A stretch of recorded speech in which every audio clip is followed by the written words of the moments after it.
정결한 마음 주시옵소서.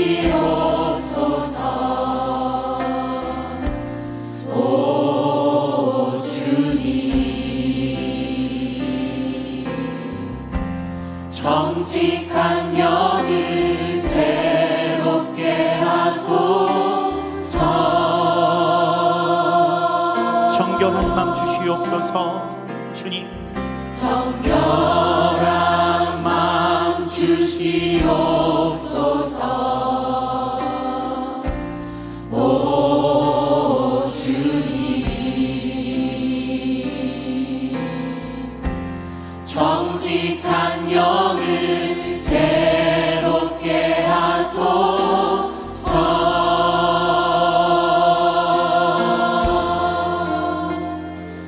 나를 주님 앞에서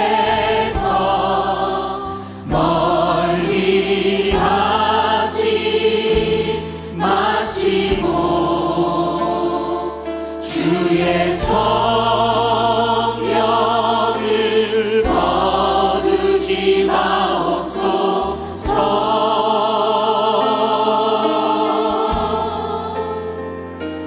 그 구원의 기쁨 다시 회복시키시고 변치 않는 맘 내 안에 주소서.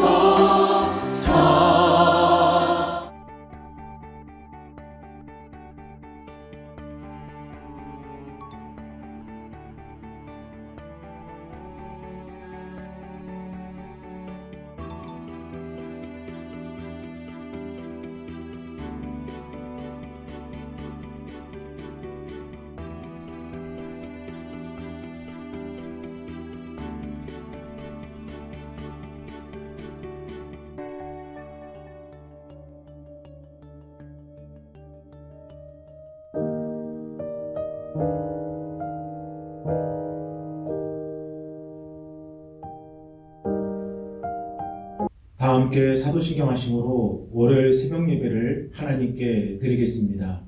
기도하겠습니다. 나는 전능하신 아버지 하나님 전지의 창조주를 믿습니다. 나는 그의 유일하신 아들 우리 주 예수 그리스도를 믿습니다. 그는 성령으로 잉태되어 동정녀 마리아에게서 나시고 본디오 빌라도에게 고난을 받아 십자가에 못 박혀 죽으시고 장사된 지 사흘 만에 죽은 자 가운데서 다시 살아나셨으며 하늘에 오르시어 전능하신 하나님 아버지 우편에 앉아 계시다가 거기로부터 살아있는 자와 죽은 자를 심판하러 오십니다. 나는 성령을 믿으며 거룩한 공교회와 성도의 교제와 죄를 용서받는 것과 몸의 부활과 영생을 믿습니다. 아멘. 다 함께 찬송가 88장 함께 찬양하시겠습니다.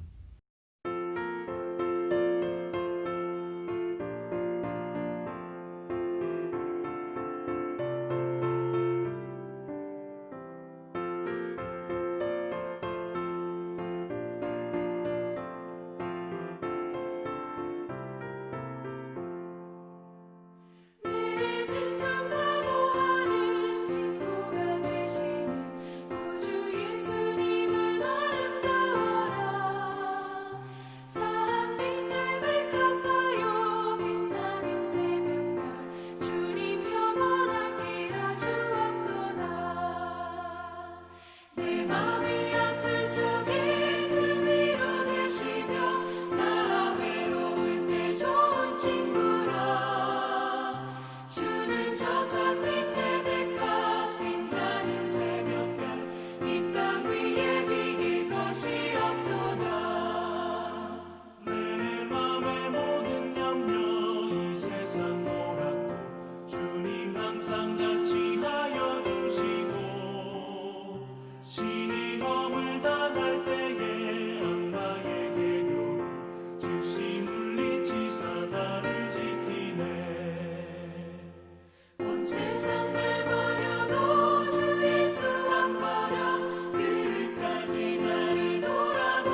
오늘 함께 보실 하나님의 귀하고 복된 말씀은 출애굽기 2장 23절에서 25절까지의 말씀입니다. 함께 합독하도록 하겠습니다. 여러 해 후에 애굽 왕은 죽었고 이스라엘 자손은 고된 노동으로 말미암아 탄식하며 부르짖으니 그 고된 노동으로 말미암아 부르짖는 소리가 하나님께 상달된지라. 하나님이 그들의 고통 소리를 들으시고 하나님이 아브라함과 이삭과 야곱에게 세운 그의 언약을 기억하사 하나님이 이스라엘 자손을 돌보셨고 하나님이 그들을 기억하셨더라. 아멘. 2010년 목사 안수를 받고 하나님께서 인도해 주신 첫 번째 목회지는 경기도 양평에 있는 군인교회였습니다. 그곳에서 100여 명의 장병들과 20명의 부사관들 또 10여 명의 지휘관 가족들과 함께 예배하였는데 그들과의 만남은 참으로 귀하고 복된 만남이었습니다. 부족한 종을 거기까지 인도해 주시어 귀한 그들을 만나게 해주시고 그들과 함께 예배하며 성장할 수 있었던 시간. 그래서 양평에서 보낸 첫 번째 1년의 시간은 그저 감사함과 기쁨 가득한 시간이었습니다. 그리고 2년째 해를 맞아서 새로운 계획을 가지고 다시 열심히 달려가고 있었는데 어느 날 제가 살고 있던 집주인에게서 연락이 온 겁니다. 더 이상 계약을 연장할 수 없으니 그만 이사를 가달라는 말씀이셨는데 제가 감당했던 군선교 목회 특성상 생활비랑 이 사택의 이 문제는 제가 스스로 해결을 해야 될 상황이었습니다. 어느 날 갑자기 들려온 사택의 문제는 제 마음을 너무나도 무겁고 아프게 하였습니다. 도대체 어디로 가라는 말씀이신지 어떻게 하라는 것인지 하나님이 분명히 허락해 주셔서 오게 된 목회지인데 나는 그저 이 목회만 열심히 하면은 하나님께서 모든 것 채워주실 줄 알고 있었는데 어느 날 듣게 된 이 사택의 문제는 제 마음에 더 큰 절망과 아픔으로 다가오게 되었습니다. 그런데 그 절망과 아픔이 하나님께 엎드리는 발판도 동시에 되었습니다. 도저히 제 힘으로 해결이 안 되는 것을 알기에 제가 어떻게 해야 되는지는 도저히 알 수가 없기에 그저 두려움과 막막함과 절망 가득한 제 마음의 그 짐이 하나님께 엎드리는 발판이 되었다는 것입니다. 그리고 그날부터 그 절망과 아픔을 붙들고 간절하게 기도했습니다. 하나님 살려주십시오. 하나님의 아들이고 딸이고 자녀입니다. 다른 욕심 없고 그저 목회만 계속할 수 있도록 살 수 있는 거처를 마련해 주옵소서라고요. 그렇게 간절히 2달 동안 하나님 앞에 엎드려 기도하던 어느 날 연락이 왔습니다. 부족한 종이 어떤 자신감이 아니라 절박한 심정에서 지원을 했던 한 교회에서 이제 부목사로 섬기러 올 수 있다고 하는 연락을 받았게 됐는데 그 연락과 동시에 그동안 갖고 있었던 사택의 문제가 해결이 되었습니다. 지금도 그때를 생각해 보면은 너무나도 암담했습니다. 아버지로서, 남편으로서, 한 가장의 가장으로서 반드시 이 일을 해결을 해야 되는 상황이었는데 해결할 수 없는 상황에 이르렀을 때의 심정이란 모든 것이 무너지는 심정이었습니다. 그런데 그 무너지는 그 심정을 붙들고 기도했더니 하나님께서 어느 날 이루어 주시는 놀라운 은혜를 경험을 했다라는 것입니다. 사랑하는 여러분, 오늘 본문에서 가르쳐주는 말씀도 그러합니다.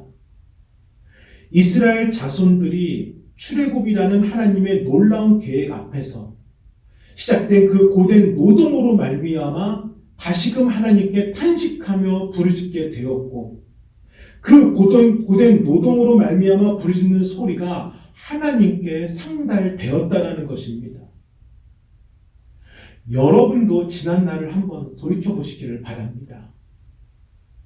지난날 그저 평온했던 길만 있었던 것은 아니었고, 도저히 생각하기도 어려웠던 아픔과 절망과 힘겨움이 저와 여러분의 인생에도 분명히 있었습니다. 그런데 그것이 그저 아픔으로만 끝난 것이 아니라 그 아픔으로 인하여 주님을 바라보진 않았는지, 그때 겪었던 그 절망이 절망으로 끝난 것이 아니라 그 절망으로 인하여 내가 하나님께 부르짖었던 것은 아니었던지, 그때의 그 낙심으로 인하여 내가 하나님께 더욱더 간절히 엎드리는 시작이 된 것은 아니었는지 한번 돌아보시기를 바랍니다. 그러면 그때 겪었던 그 아픔이 아픔만은 아니었고, 그때 그 절망이 절망만은 아니었고, 그때 그 낙심이 낙심만이 아니었고, 하나님을 바라보고 하나님께 엎드리고 하나님께 부르짖는 발판이 되었다는 것을 우리는 금방 고백할 수 있게 될 것입니다. 사랑하는 여러분, 새해가 시작되었습니다. 올 새해를 시작하며 누구나 한결과 같은 마음일 것입니다. 그저 아프지 않고 평온한 날 경험하며 주님의 은혜 가운데 잘 살 수 있게 해달라는 것. 하지만 어느 날 어떻게 찾아올지 모르는 아픔도 우리들의 새해에는 분명히 있다라는 사실입니다. 그러나 우리가 오늘 주신 말씀을 보고 지나온 세월을 기억하고, 그리고 우리가 오늘도 기도하며 달려가다 보면은 우리 삶에 겪게 되는 그 아픔도 아픔으로 끝나는 것이 아니라 하나님을 바라보는 발판이 될 수 있다는 것을 반드시 경험하게 된다는 것입니다. 그러므로 잊지 마시기를 바랍니다. 그 일로 말미암아 그로 인하여 하나님을 바라보도록 하나님께서 인도하여 주신다는 것입니다. 그것이 아픔이 되었든 절망이 되었든 낙심이 되었든 무엇이 되었든 나를 사랑하신 하나님은 그 일로 말미암아 그것으로 말미암아 하나님께 엎드리게 만들어 주신다는 것입니다.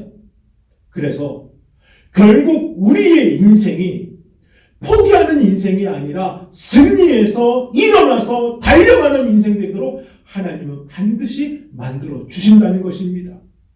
그러므로 오늘도 기도하고 내일도 기도하며 달려가는 그 길, 무엇이 되었든 그것으로 말미암아 하나님께 부르짖는 인생 되게 해달라고 오늘도 간절히 기도하며 달려갈 수 있는 저와 여러분 되기를 주님의 이름으로 축원합니다.